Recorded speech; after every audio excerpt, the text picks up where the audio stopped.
जागना है मेरी माँ, सोने का फाइन लगेगा।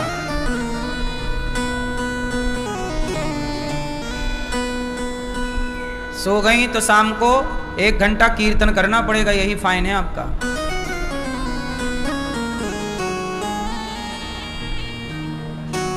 सुनो, आत्मदेव जी नाम के एक ब्राह्मण थे, उनके क्या नहीं थी? संतान, पुत्र नहीं था, पुत्री नहीं थी। एक साधु से कहा महाराज मेरा बेटा हो जाए तो बड़ी कृपा होगी। साधु ने कहा ठीक है, वैसे मैं तुम्हारे भाग्य को देख पा रहा हूं कि तुम्हारे भाग्य में कोई संतान है नहीं। ये रेखाएं सब बताती हैं, लिखा किस्मत का मिटता नहीं मिटाने से। किस्मत में सब लिखा है, आपके कितने बेटा हैं, कितने होंगे, कितने नहीं होंगे, बेटियां, बेटा, आपका कितना सुख है, कितना दुख है, कौन सी पत्नी मिलेगी, किस क्वालिटी की पत्नी मिलेगी, किस क्वालिटी का पति मिलेगा, ब्रांडेड मिलेगा कि चाइना मॉडल मिलेगा, सब लिखा है। बेटा किस क्वालिटी का होगा, अच्छा होगा, बुरा होगा, लायक होगा, नालायक होगा, बेटी कैसे, सब कुछ किस्मत का खेल है। किस्मत कैसे बनती है? लोग कहते हैं ना मेरी किस्मत में तो ऐसी था, मेरे भाग्य में तो ऐसी था। अच्छा ये बताओ, भाग्य में ऐसे ही था या ऐसे ही थी? ये भाग्य आया कहां से? आपसे सवाल कर रहा हूं, बताओ। क्यों मैया, ये भाग्य कहां से आता है? लोग कहते हैं हमारे भाग्य में तो ऐसे ही था, तो ये भाग्य आया कहां से? आप बताओ। है कहां? पड़ोसन की वजह से? किसकी वजह से आया ये भाग्य? है हाँ, हमारी किस्मत, हमारा भाग्य कैसे निर्माण होता है? भाग्य का निर्माण कैसे होता है? लोग कहते हैं किस्मत में होगा तो मिलेगा, भाग्य में। ये भाग्य, ये किस्मत, एक्चुअली भाग्य किस्मत दोनों एक ही बात है, ठीक है? ये पर्यायवाची है। तो भाग्य किस्मत जो कहते हैं ना हमारे भाग्य, ये भाग्य कैसे बनता है? तो सुनो, हमारे भाग्य का निर्माण होता है हमारे कर्मों से। हमारे भाग्य का निर्माण कहां से होता है? हमारे कर्मों से। जैसे मैं एग्जाम देने गया तो मैंने सारे प्रश्नों के उत्तर लिखे, मैंने अच्छा पढ़ा था तो मैंने अच्छा लिखा, तो जब मैंने अच्छा कर्म किया तो मेरे भाग्य में अच्छे नंबर आएंगे। और मैंने अच्छा पढ़ाई नहीं की तो अच्छा लिखा नहीं, अच्छे लिखे नहीं, अच्छा कर्म नहीं किया तो मेरे भाग्य में कम नंबर आएंगे। तो मेरे नंबर उतने ही आएंगे जितने नंबरों का मैंने कर्म किया होगा। तो कर्म किया था तब तो नंबर आए। मैं पढ़ता ही नहीं, मैं एग्जाम देता ही नहीं, तो मेरे 90 नंबर आते, 100 नंबर आते, 50 नंबर आते? बोलो। किसी के नंबर ज्यादा आए, किसी के नंबर कम। कहां से आए? आपने जैसा कर्म किया था, जैसी पढ़ाई की थी, जैसा नॉलेज पाया था, जैसा कर्म किया वैसे नंबर आपके मिल। नंबर मीन्स भाग्य। आपने अच्छा कर्म किया तो आपका भाग्य अच्छा है, आपने बुरा कर्म किया भाग्य बुरा है। आपने किसी को मारा, किसी को सताया, किसी को रुलाया, किसी को तंग किया, तो आपके भाग्य में वही तंग, वही परेशानी आपके भाग्य में आ जाएगी। बोलो हाँ। जो आपने दिया है वही ना वापस आएगा। इसलिए मैं आम लगाऊंगा तो फसल आम की आएगी, कांटे लगाऊंगा, बबूल लगाऊंगा तो फसल बबूल की कांटों की आएगी। पेड़ बोए बबूल का तो आम कहां से आए? तो हमारे कर्म से ही हमारे भाग्य का निर्माण होता है। और जितना अच्छा कर्म होता है उतना अच्छा भाग्य होता है। हमने अच्छा कर्म किया होगा कभी तो हमारे भाग्य में 307 वृद्ध माताएं भगवान ने दे रखी हैं, माताओं का आशीर्वाद है।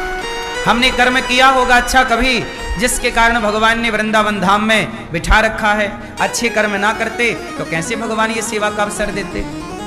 तो अच्छे कर्म आपने किए थे तो आज मिला। अब आज जो करोगे वो आने वाले भविष्य में मिलेगा। जो कल किया वो आज पाया, जो आज करेंगे वो, हमने जो पिछले जन्म में किया होगा, बचपन में किया होगा, वो हमें आज मिल रहा है। अब हम अच्छा आज करेंगे तो हमारा कल भी अच्छा होगा। अब हम आज अच्छा तो आज हमारा है, पर हम आज अभिमान करने लग जाएं, गलत काम करने लग जाएं, तो फिर हमारा आने वाला टाइम बिगड़ जाएगा। बात समझ में आई कि नहीं? इसलिए सदा अच्छा करते रहोगे तो सदा अच्छा होगा।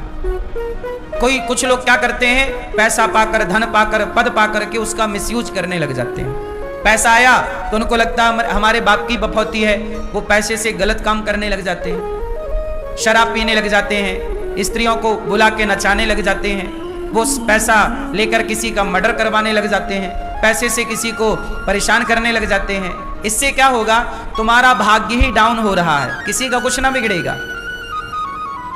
आप किसी का कुछ बिगाड़ना चाहोगे तो उसका कुछ ना बिगाड़ पाओगे, क्योंकि जिसका बनाने वाले भगवान हो उसका कोई बिगाड़ क्या सकता है। इसलिए तुम्हारे बिगाड़े ना बिगड़ेगा।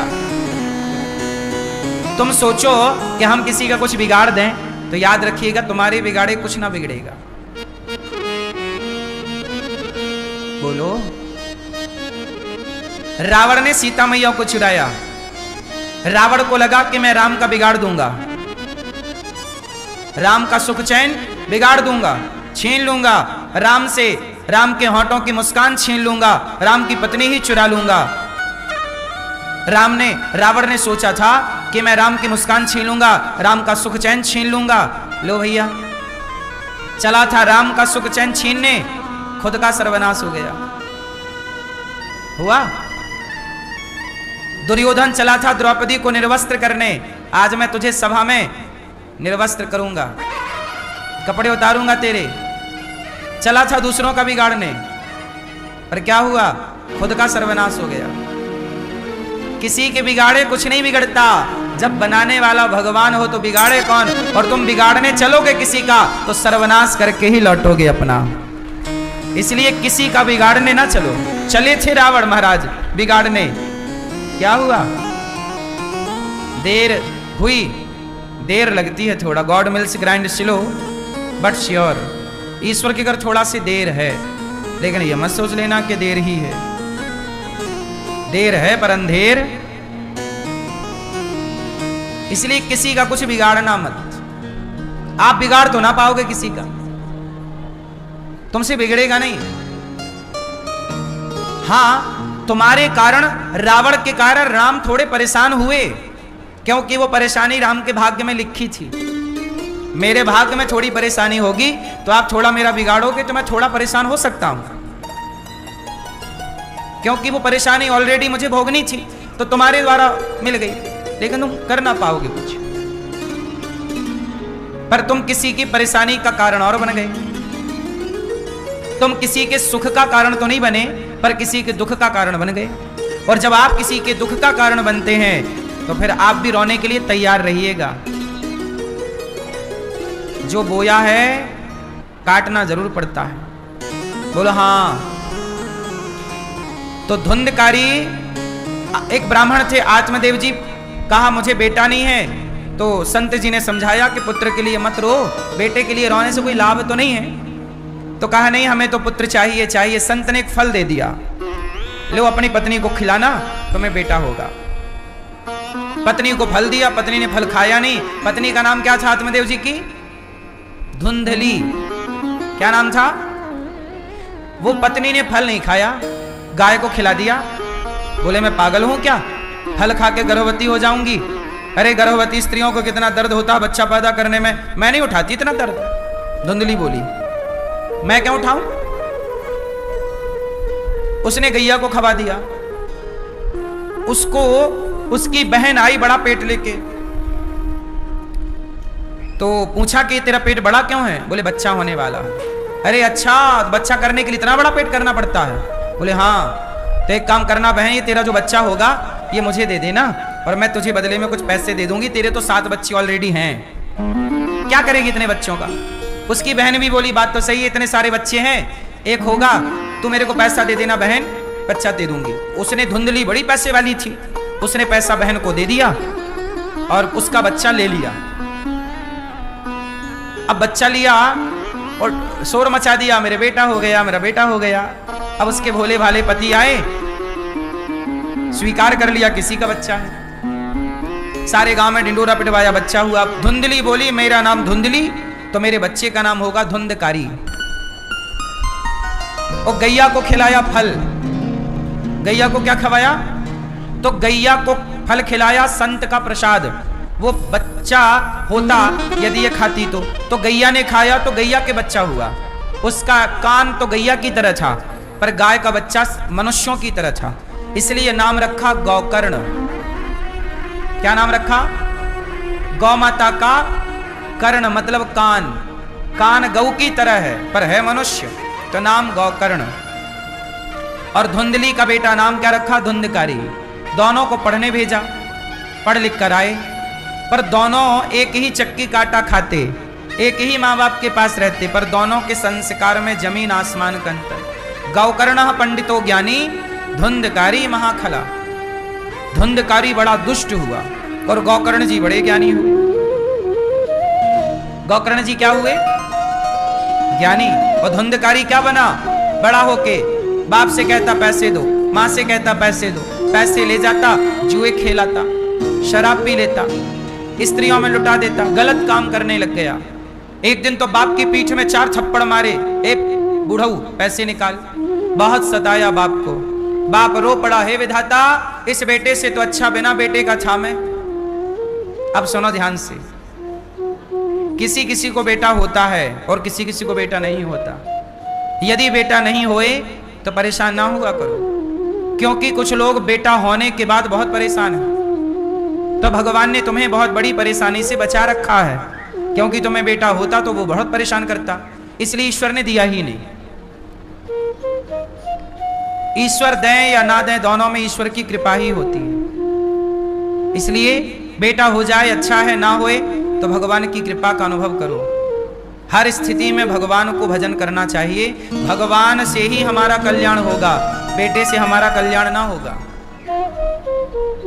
इसलिए भगवान का चिंतन होना चाहिए, भगवान का स्मरण करो।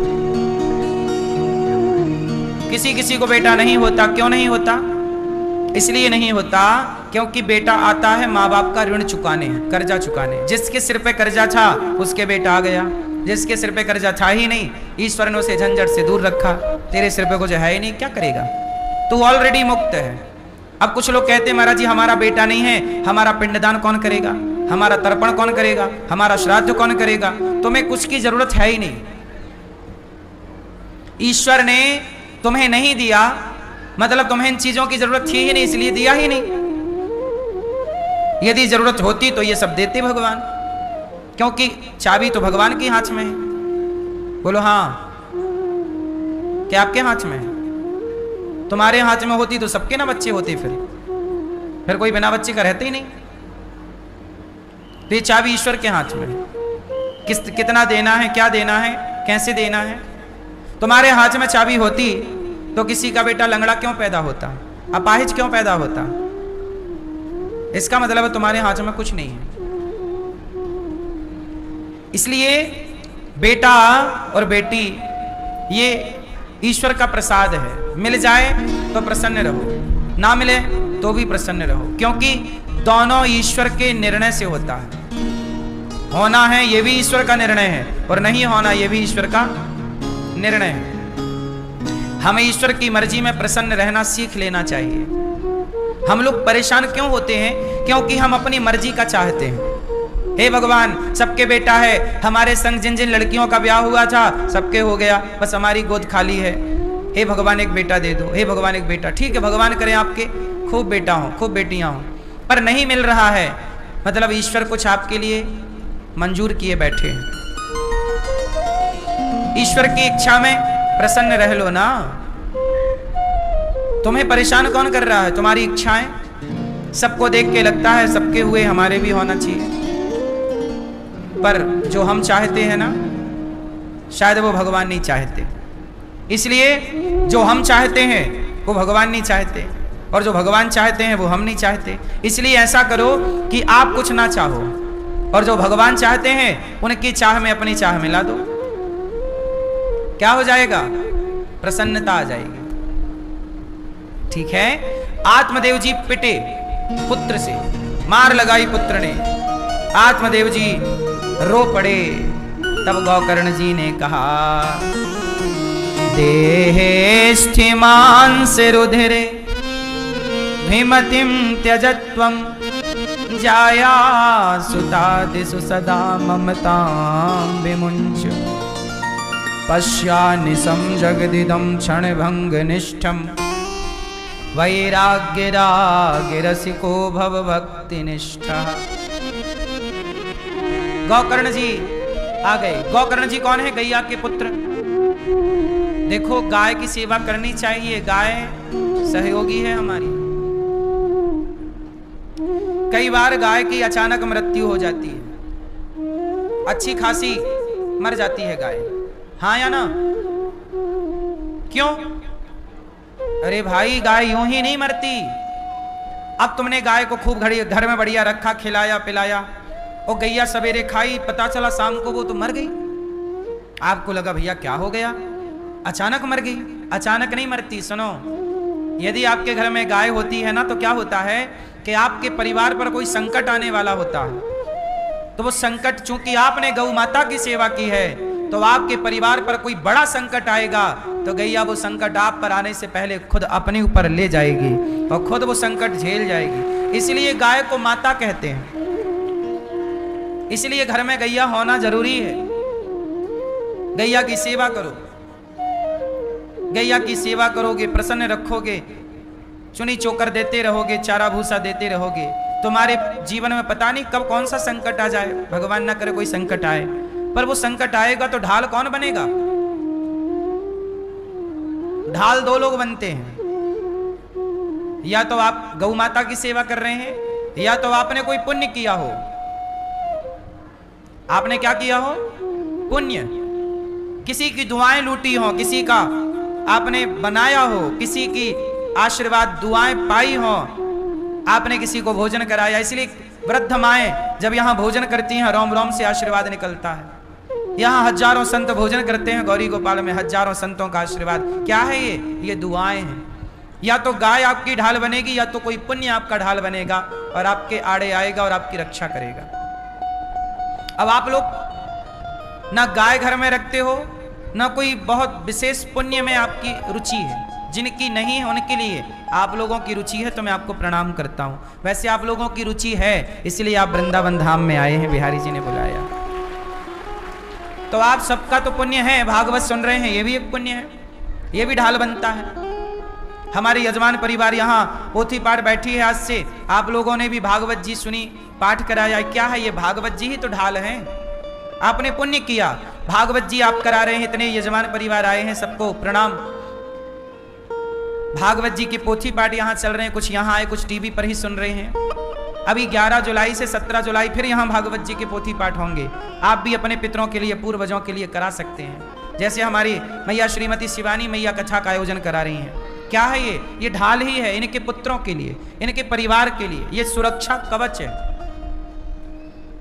इसलिए जीवन में कुछ करिए, बढ़िया अपने लिए करिए। इसलिए गौकर्ण जी ने अपने पिता को समझाया, हे पिताजी क्यों रो रहे हो? देखो गैया का बेटा ढाल बन के खड़ा हो गया। जब उनके अपने पुत्र ने मारा तो गैया का पुत्र ढाल बन के खड़ा हो। पिताजी आप मत रोइए। देहे स्थिमांस रुधिरे विमतिम त्यजत्वम जाया सुता दिशु सदा ममताम विमुंच पश्या निशम जगदिदम क्षण भंग निष्ठम वैराग्य राग रसिको भव भक्ति निष्ठा। हे पिताजी, गौकर्ण जी ने कहा, पिताजी इस तरह आंसू बहाने से फायदा ना होगा, क्यों रो रहे हो? गौकर्ण आत्मदेव जी बोले, बेटा मेरे बेटे ने मारा, यहां मारा, यहां मारा, यहां मारा, पेट पीठ में मारा, डंडे से मारा। तब गौकर्ण जी ने कहा, किसने मारा? आत्मदेव जी ने कहा, पुत्र ने मारा। गौकर्ण जी ने कहा, पुत्र कभी मार ही नहीं सकता। फिर किसने मारा? बोले, आपने ये क्यों मान लिया कि ये मेरा बेटा है? आपने इनमें मन क्यों लगाया जो आपके हैं ही नहीं? गलती तो आपकी है ना पिताजी, आपने उन्हें अपना बनाया जो आपके हैं ही नहीं। आप कहते हो ये बेटा मेरा है, सच बताओ ये आपका बेटा है? आप कहते हो ये बेटी मेरी है, आपकी बेटी है? अरे ये बताओ इस संसार में आपका है क्या? क्या है आपका? चलो बताओ, सवाल आप लोगों से। बताओ इस संसार में वो कौन सी वस्तु चीज है जो आपकी है? आप बताओ, क्या आपका? क्यों भैया आप बताओ, क्या ऐसी कोई एक चीज बताओ जो आपकी हो? एक चीज जो आपकी है, क्या है आपका? है गरम कर्म, कर्म आपका, ठीक कह रहे हो, पाप पुण्य आपका है, सही है। और कुछ आपका है? मैया आप बताओ, कुछ आपका हो? बेटा आपका है, बेटी आपकी है, पर कहते तो आप लोग यही हैं कि ये मेरा बेटा है, ये मेरी बेटी है, ये मेरी बेटी है, मेरा बेटा। ये बात आप केवल व्यवहार में कहते हो कि ये मेरा बेटा है, ये मेरी बेटी है। तत्व की दृष्टि में, यथार्थ में ये आपका बेटा या आपकी बेटी नहीं है। व्यवहार की दृष्टि में ये आपका बेटा है। संसार में रहना तो व्यवहार में कहना पड़ता है ये मेरा बेटा, मेरी बेटी, मेरा घर है। ना तो घर आपका है, ना बेटी आपकी, ना बेटा आपका। अरे बेटा बेटी घर तो छोड़ो, आप जरा अपना हाथ एक हाथ से दूसरे हाथ के रोमे पकड़ो, रोमे बाल हैं, ये आपका है रोम। आपके शरीर का एक रोम भी आपका नहीं है, ये रोम है। ये शरीर भी हमारा साथ कब छोड़ दे इसकी गारंटी कौन लेगा? बोलो।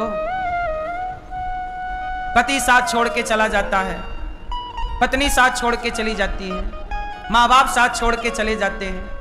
शरीर, जिनको पैरालाइसिस हो गया है, देखना उनका एक हाथ काम नहीं करता, मतलब एक हाथ ने उनका साथ छोड़ दिया, एक पांव ने उनका साथ छोड़ दिया। कान में सुनाई नहीं पड़ रहा है, क्या हुआ? कान ने साथ छोड़ दिया। बोलो हाँ। बोला नहीं जा रहा है, मतलब जिह्वा ने साथ। बोलो। शरीर भी अपना होए तो आप बताओ, ये शरीर जो हम कहते हैं ना, ये मेरा हाथ, ये मेरा हाथ, मैं ये, मैं वो, साहब ये शरीर भी मेरा नहीं है। ये शरीर हम लोगों को किराए से मिला है। कितने दिन रहोगे शरीर में? कितने दिन रहोगे? सब लोगों ने अपना शरीर खाली कर दिया। अभी अहमदाबाद में प्लेन हादसा हुआ, सबका शरीर पड़ा रह गया और वो लोग चले गए सब। बोलो हाँ। ऐसे ही हमारा और आपका भी शरीर पड़ा रह जाएगा और हम और आप चले गए होंगे। तो ये शरीर अपना नहीं है, ये शरीर भाड़े का है, भाड़े का। किसका है? किराए का। आज आप इस शरीर में हो, कल भी इस शरीर में रहोगे, इसकी गारंटी नहीं है। ऐ मन मुसाफिर,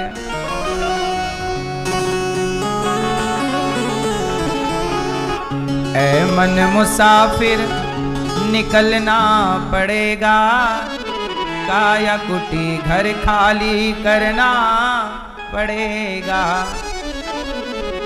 भाड़े के क्वार्टर को क्या तू संभाले, जिस दिन तेरे घर का मालिक निकाले, आएगा नोटिस जमानत न होगी, गर तेरे पल्लू अमानत न होगी। होकर कैद तुझे जाना पड़ेगा, काया कुटी घर खाली करना पड़ेगा। जिंदगी एक सफर है सुहाना, यहाँ कल क्या हो किसने जाना। जिंदगी एक सफर है सुहाना, यहाँ कल क्या हो किसने जाना। ये जिंदगी एक सफर है, यात्रा है, और हम यात्री जन हैं। कृपया यात्री जन ध्यान से सुने। शरीर आपका नहीं तो ये बताओ, जब शरीर ही आपका नहीं तो आप किसे कहोगे कि ये मेरा है? चलो बताओ, आपका कौन है संसार में? कौन आपका? बोलो मेरी माँ। मैया बैठो, मेरी माँ। बताओ इस संसार में आपका कौन? कौन कौन है मेरा? आप कहते हो ये बेटा मेरा, परिवार मेरा। कौन है आपका? गोविंद मेरो है, गोपाल मेरो है, गोविंद मेरो है, गोपाल मेरो है। श्री बाके बिहारी नंदलाल मेरो है। श्री बाके बिहारी नंदलाल मेरो है। गोविंद मेरो है, गोपाल मेरो है। गोविंद मेरो है, गोपाल मेरो है। कौन है आपका? एक भगवान। भगवान मेरे हैं और यह संसार मेरा। लेकिन आप लोग भगवान को अपना नहीं मान रहे हैं और संसार के पीछे भाग, मेरा बेटा, मेरा परिवार, मेरा ये, मेरा वो। ठीक है, संसार में रहना बुरा नहीं है, लेकिन इतना चिपक के ना रहो, इतना जरूरत से ज्यादा अटैचमेंट ना हो। वही अटैचमेंट आपको दुख देता है, फिर आप रोती हो या रोते हो। आपको ये याद रखना है। क्या याद रखना है? जिंदगी एक किराए का घर है। जिंदगी एक किराए का घर है। एक ना एक दिन बदलना पड़ेगा। मौत जब तुमको आवाज देगी, मौत जब तुमको आवाज देगी, घर से बाहर निकलना पड़ेगा।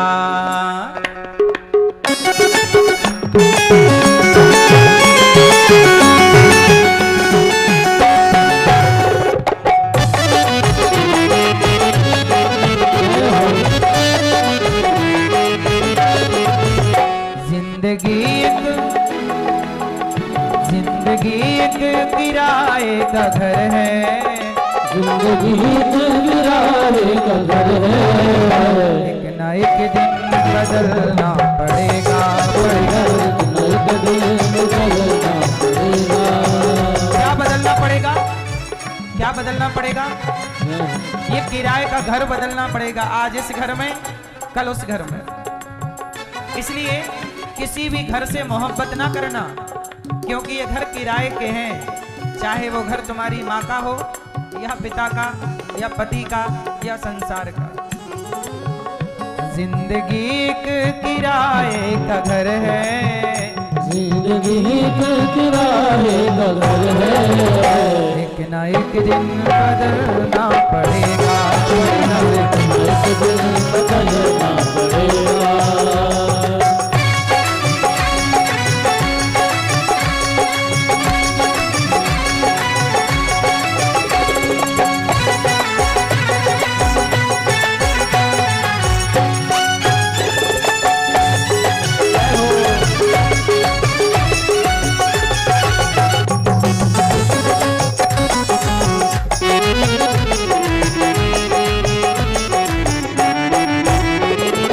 मिट्टी का हर इंसान है, बाद मरने के होना यही है। आज मिट्टी का हर इंसान है, बाद मरने के होना यही है। आप किसके बने हो? सोना, चांदी, हीरा, मोती या माटी?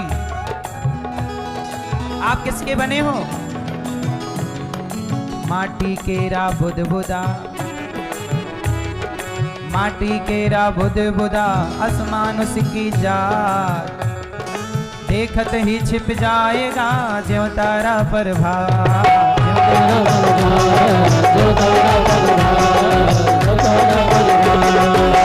ये शरीर बना है माटी से, और माटी का शरीर कब तक चलेगा? हाँ, सुनो,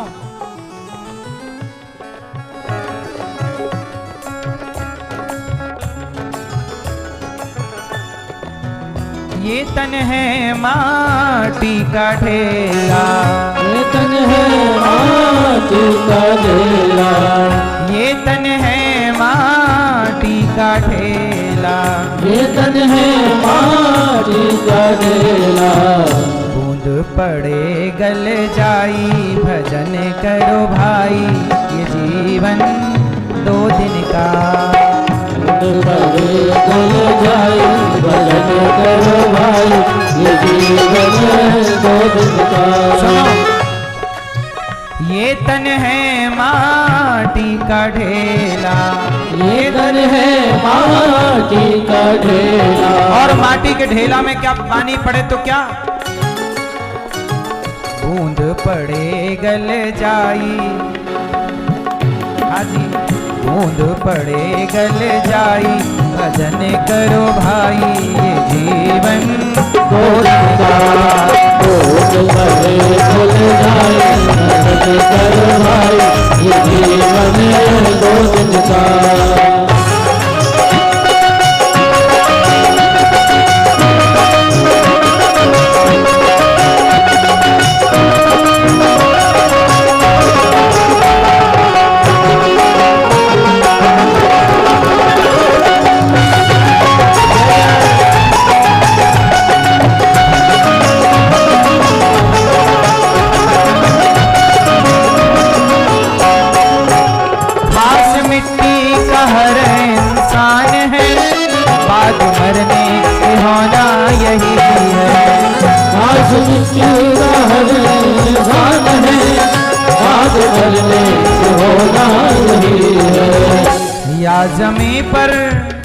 या जमीन पर तो रबत बनेगी, या तो हमें जमीन पे गड्ढा खोद के गाड़ दिया जाएगा, या जमीन पर तो रबत बनेगी, या जमीन पर तो रबत बनेगी, या चिताओं में जलना पड़ेगा, या चिताओं में जलना पड़ेगा, या चिताओं में जलना पड़ेगा। जिंदगी एक किराए का घर है, जिंदगी एक किराए का घर है, एक ना एक दिन बदलना पड़ेगा, एक दिन बदलना पड़ेगा।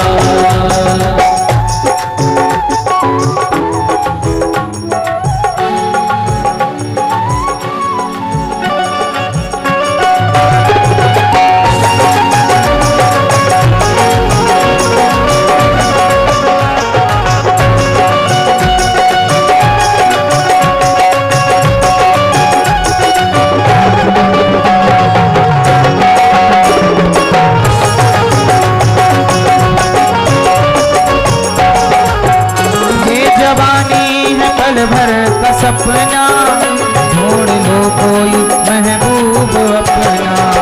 ये जवानी है पल भर का सपना, ढूंढ लो कोई महबूब अपना।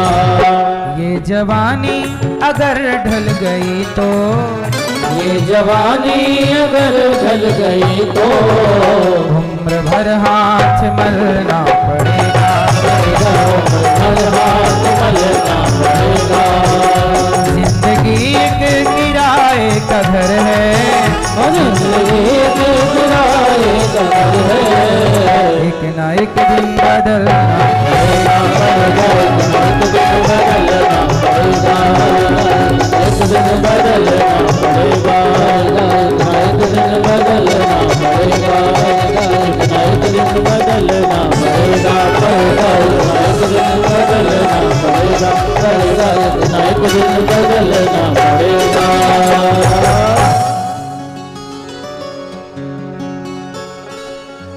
तू यहाँ मुसाफिर है, ये सराय पानी है, चार रोज की मेहमा तेरी जिंदगानी है। धन जमी जर जेवर कुछ न साथ जाएगा, खाली हाथ आया है खाली हाथ जाएगा। किस कदर तू खोया है इस जहां के मेले में, तू प्रभु को भूला है पढ़ के इस झमेले में। इसलिए कहता हूं मौत ने जमाने को क्या समा सिखा डाला, कैसे कैसे लोगों को खाक में मिला डाला। याद रख सिकंदर के हौसले तो आली थे, जब गया जमी से तो दोनों हाथ खाली थे।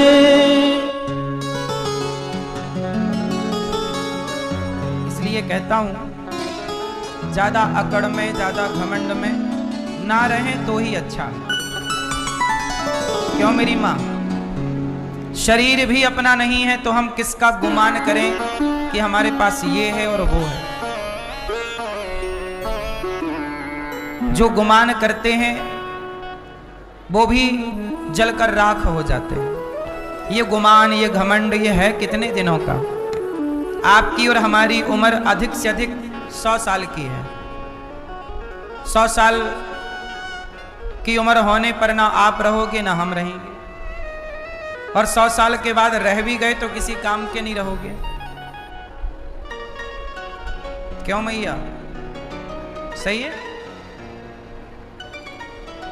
गौकर्ण जी ने कहा, पिताजी सेवा कथा रसमहो नितराम पिबत्वम। कथा सुनो, भगवान की सेवा करो, भगवान की और भगवान के भक्तों की सेवा करो। गौकर्ण जी ने अपने पिता को, पिता रो रहे थे बेटे ने मारा, पर गौकर्ण जी ने ऐसा ज्ञान दे दिया कि सारा अज्ञान मिट गया। अब उन्हें समझ में आ गया कि बेटा मेरा नहीं है, भगवान मेरे, और वो घर से निकलकर भगवान का भजन करके कल्याण कर लिया। पर धुंधकारी ने जब माँ को मारा तो माँ बेचारी कुएं में कूद कर मर गई। धुंधकारी माँ बाप के ना रहने पर 5 वैश्याओं को ले आया, उनके संग रहता, उनके लिए चोरी करता, गलत गलत काम करता। एक दिन उन लोगों ने सोचा कि इस आदमी के चक्कर में तो अपन परेशान हो रहे हैं, तो धुंधकारी को उसकी पत्नियों ने 5 ने मिलकर मार डाला, गला दबा दिया, जलते अंगार डाल दिए। जो स्त्री, याद रखिएगा, स्त्री सबसे कोमल होती है। बोलो हाँ, स्त्री सबसे कोमल होती है, उसे माँ कहा जाता है, ममता से भरी है। पर जो स्त्री पर पुरुष के चक्कर में पड़ जाती है, वो स्त्री पत्थर से भी अधिक कठोर हो जाती है। बोलो हाँ कि ना? स्त्री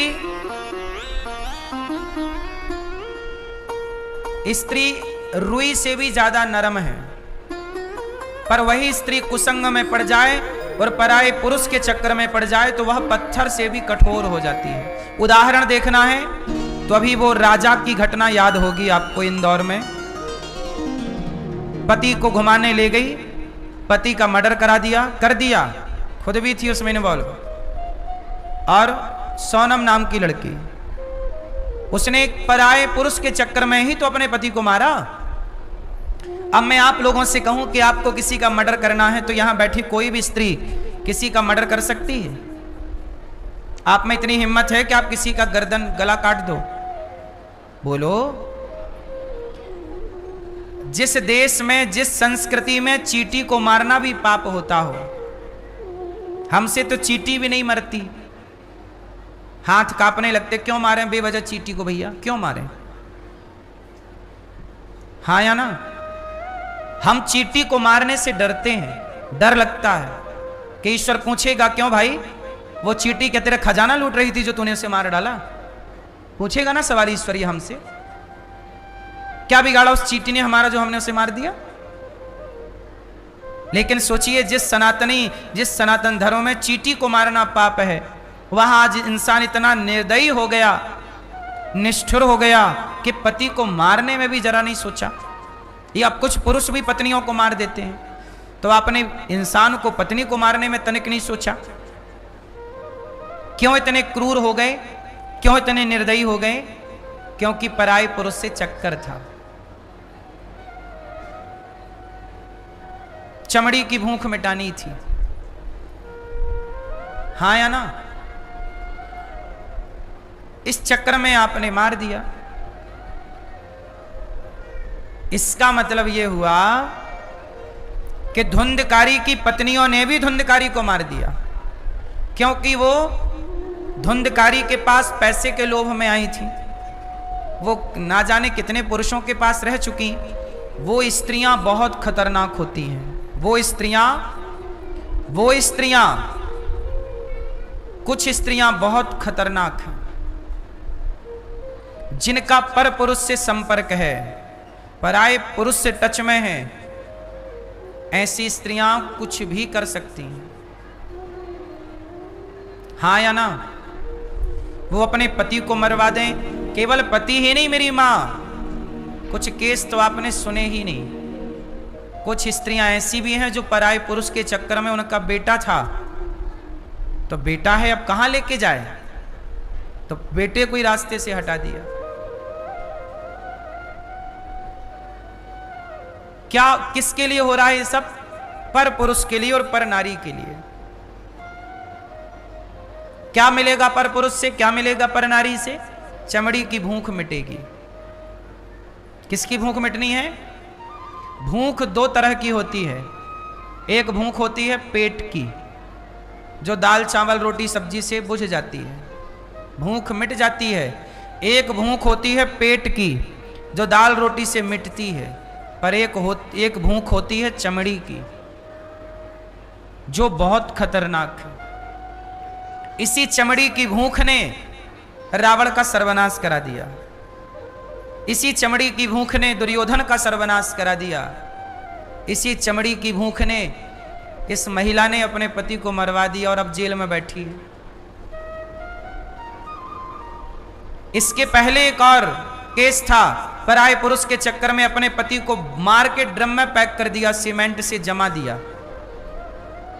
किसके लिए? पर पुरुष के लिए। हाँ या ना?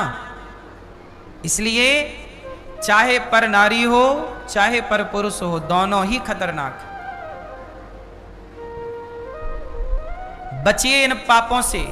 धुंधकारी की पत्नियों ने उसे मार डाला, जलते अंगार मुंह पे दे दिए, धुंधकारी मरा। पर मरने के बाद क्या हुआ? क्योंकि धुंधकारी ने माँ बाप को सताया, गलत काम किए, तो मर के भी वो मुक्त नहीं हुआ, वो प्रेत योनि में चला गया। कितनी योनियां होती हैं? 84 लाख। उन 84 लाख योनियों में एक योनि होती है कुत्ता की, बिल्ली की, गधा की, पशु की, पक्षी की, जलचर, थलचर, नवचर, नाना, सब प्रकार की योनियों में ये योनियां। एक योनि होती है प्रेत की। कौन सी योनि? जो सताते हैं, अपने माँ बाप को सताते हैं। जब ऐसे लोग मरते हैं तो किस योनि में जाते हैं?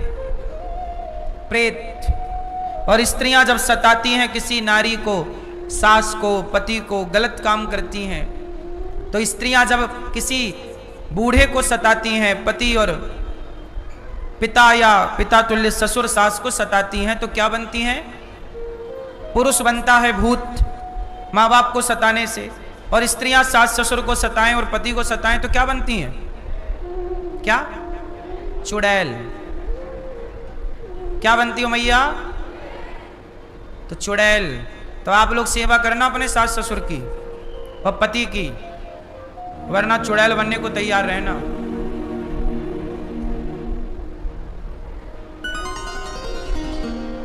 तो प्रेत योनि है। कौन सी योनि? धुंधकारी क्या बना? जोर से। प्रेत बना। अब जब प्रेत बना तो क्या करे? तब धुंधकारी ने अपने भैया गोकर्ण जी से कहा, भैया मैं मर गया, अब मुझे अक्कल आई, मैंने बड़ा अपराध पाप किया भैया, मैं प्रेत बन गया, मुझे से प्रेत योनि से मुक्त करो। तब गोकर्ण जी ने भगवान सूर्य के कहने पर गोकर्ण जी ने भागवत सुनवाई, और जब भागवत सुनी तब धुंधकारी उस प्रेत योनि से मुक्त हो गया। ये भागवत जी की महिमा।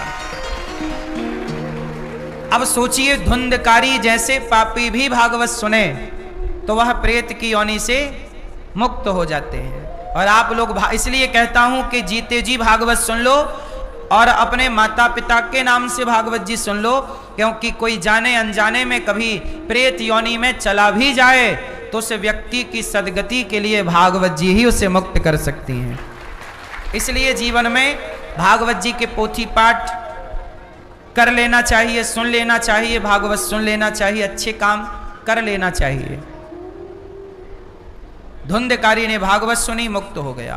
गोकर्ण जी ने दूसरी बार भागवत सुनाई, वहां जितने जीव थे सब मुक्त हो गए। सच्चिदानंद रूपाय विश्वोत्पत्त्यादि हेतवे तापत्रय विनाशाय श्री कृष्णाय वयम् नुमः। सतचित आनंद, भगवान कैसे हैं? सच्चिदानंद। भगवान ही सच्चिदानंद है, वही मुक्त कर सकते हैं सबको कहीं से भी। भगवान सृष्टि को उत्पन्न करते हैं, पालन करते हैं, संहार करते हैं। जो व्यक्ति जैसा कर्म करता है वैसा फल भगवान उसे देते हैं। सुखदेव भगवान प्राकट्य हुए, सुखदेव भगवान को नमस्कार्यम प्रव्रजंत मनुपेतमपेत कृत्यम द्वैपायनो विरह कातर आजुहाव पुत्रेति तन्मयतया तरवोभिनेदुस् तम सर्वभूत हृदयम मुनिमानतोस्मि। सुखदेव भगवान जो अपनी माँ के गर्भ में 12 वर्ष तक रहे, ऐसे सुखदेव जी जब बाहर आए तो उनको बारंबार नमस्कार किया गया। ये वही सुखदेव जी हैं जिन्होंने राजा परीक्षित जी को भागवत सुनाई। राजा परीक्षित कौन है? मैया, राजा परीक्षित जी कौन है?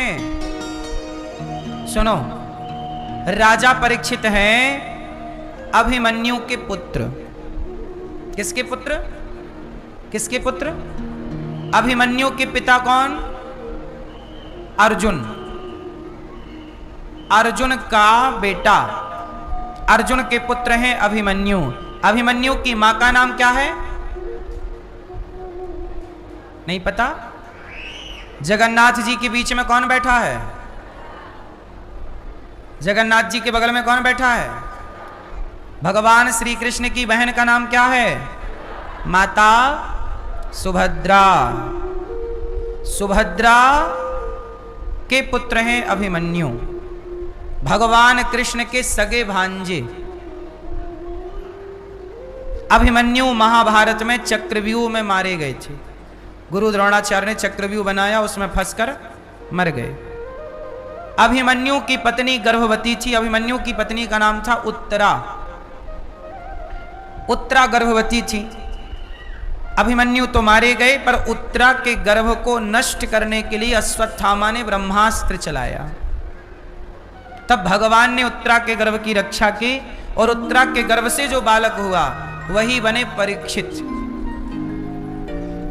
परीक्षित जी पांडव लोग जब चले गए स्वर्गारोहण के लिए तो पांडवों की गद्दी किसने संभाली? भाई महाभारत जीत गए पांडव तो धर्मराज युधिष्ठिर बने राजा, पर पांडवों का कोई पुत्र बचा नहीं। पांडवों का केवल एक ही वंशज बचा, अभिमन्यु का बेटा परीक्षित। तो पांचों पांडव ने परीक्षित को राजा बनाया, क्योंकि उत्तराधिकारी वही है, कोई और बचे ही नहीं। तो परीक्षित जी बन गए राजा और पांचों पांडव स्वर्गारोहण के लिए चले गए। स्वर्गारोहण के लिए मतलब अपनी लीला पूरी करके परम धाम चले गए, जहां सबका शरीर रास्ते में गल गया, पर एक धर्मराज युधिष्ठिर जी थे जो शरीर के सहित स्वर्ग पहुंचे। सबका शरीर रास्ते में गल गया। क्यों गला उसकी भी कथा है, उसके भी श्राप थे, बातें थी। पर अभी मैं परीक्षित जी की बात करूंगा। सिर्फ परीक्षित जी को राजा बनाया गया। एक दिन क्या हुआ कि परीक्षित जी राजा बने तो उन्होंने अपने राज्य में जाकर देखा कि मेरे राज्य में चल क्या रहा है। राजा का धर्म है कि वो प्रजा के बीच में जाए और निरीक्षण परीक्षण करे कि भाई हमारी प्रजा सुखी है या दुखी है। यही राजा का धर्म है। अब कलयुग में ऐसे ऐसे राजा हैं कि अब आप उन राजाओं से मिल ही नहीं सकते। मिलने का कहो तो वो मना कर देते हैं, बोले हम आपसे नहीं मिलेंगे। तो कलयुग के राजा ऐसे कि अपनी प्रजा से वो मिलते ही नहीं। पर द्वापर के राजा ऐसे थे और राजा परीक्षित कलयुग में बने। कलयुग के पहले राजा हैं। जब से कलयुग स्टार्ट हुआ भगवान कृष्ण लीला पूरी करके गए। जिस दिन भगवान गए उसी दिन कलयुग आ गया। कलयुग के पहले राजा बने परीक्षित। और परीक्षित जी ने पूरी प्रजा को देखा कि सब सुखी हैं। चारों तरफ यज्ञ चल रहे हैं, पूजा चल रही है, कीर्तन चल रहा, कोई चोरी नहीं करता, कोई शराब नहीं पीता। परीक्षित जी के राज्य में कोई दुखी नहीं, कोई परेशान नहीं, कोई पीड़ित नहीं, कोई स्त्री विधवा नहीं हो रही है। क्योंकि जहां धर्म होगा वहां विधवा नहीं होगा। आपको पता है राम के राज्य में कभी बाप के आगे बेटा नहीं मरता था। पढ़िएगा वाल्मीकि रामायण, पढ़िएगा राम राज्य की पूरी हिस्ट्री। राम का राज्य ऐसा था कि राम के राज्य में कभी पिता के आगे उसका पुत्र नहीं मरता था। यदि पिता के आगे पुत्र मर गया समझ लो राजा पापी है। राजा के पाप से प्रजा दुखी होती है। बोलो हाँ। यदि बाप के आगे उसका बेटा मर गया तो समझ लो ये राजा का पाप है। राजा का पाप पुत्र को प्रजा को भोगना पड़ता है। पापी राजा है। राम के राज्य में कोई स्त्री विधवा नहीं होती थी। जब राम राजा बने, राम राजा बने उसके बाद कोई बेटा बाप के आगे नहीं मरता था। राम जब राजा बने तो राम के राज्य में कुत्तों को भी न्याय मिलता था। किसे न्याय मिलता था? कुत्तों को भी। वाल्मीकि रामायण में एक कुत्ते की कथा है। एक कुत्ता था, एक भिखारी जा रहा था तो कुत्ते ने भौंकना शुरू कर दिया, भौं भौं भौं। तो भिखारी ने एक डंडा लिया और कुत्ते के पांव में मारा तो कुत्ते की एक टांग टूट गई, एक पांव। तो कहीं कहीं करता हुआ 3 पांव से राम जी की तरफ भागा। राम के दरबार में देखो, राम ऐसे राजा हैं जिनके दरबार में कुत्ते को भी रोका नहीं जा रहा। कुत्ता भी आया, राम। और आपको एक बात बताएं, राम के राज्य में कुत्ते भी बात करते थे, कुत्ते भी बोलते थे। उनकी ऐसी भाषा थी जिस भाषा को समझा जा सकता था। कुत्ते ने कहा राम हमें न्याय चाहिए। राम ने कहा क्या हुआ? बोले मैं भौंक रहा था, भिखारी ने मुझे मार दिया, डंडा पांव तोड़ दिया। राम ने उस भिखारी को बुलाया, ए यहां तू भीख मांगता है बात ठीक है, पर ये कुत्ते को क्यों मार दिया तूने? वो कोई साधु थे, भिखारी मतलब कोई साधु भिक्षा मांगने निकले होंगे। तो साधु को लगा कि भौंक रहा तो दिया एक डंडा जमाया। कुत्ता बोला ये साधु ने मारा है। राम जी ने कहा महाराज आपने क्यों मारा? बोले महाराज देख के भौंक रहा था। तो राम जी ने कहा कुत्ते का स्वभाव ही भौंकना है, तो वो नहीं भौंकेगा तो आप भौंकोगी क्या? वो ठीक भौंक रहा था भाई, कुत्ते को तो स्वभाव है जिसे देखा सबको भौंकना। राम जी बोले कुत्ता तू ही बता। कुत्ता बोला राम इसे दंड दो। तो राम जी बोले क्या दंड दें तुम बताओ। तो कुत्ता बोला कि एक काम करो, इसे फलाने जगह का नेता बना दो, नेता चुनाव लड़ाओ इसको, और आप राम जी इसको नेता बनाओ। राम जी बोले ये न्याय, कैसा न्याय कर रहा है तू? ये तो नेता बन जाएगा तो मौज में रहेगा। कुत्ता बोला राम जी पिछले जन्म में मैं भी वहीं का नेता था, और मैं जब नेता बना तो मैंने खूब पब्लिक को परेशान किया, पब्लिक का पैसा खाया चुरा चुरा के, तो अब मैं उसी पाप से कुत्ता बना हूं। और ये भी जब नेता बनेगा तो नेता के बाद कुत्ता बनेगा ही बनेगा, तो जब इसे कोई डंडा मारेगा तब मेरा बदला पूरा हो जाएगा।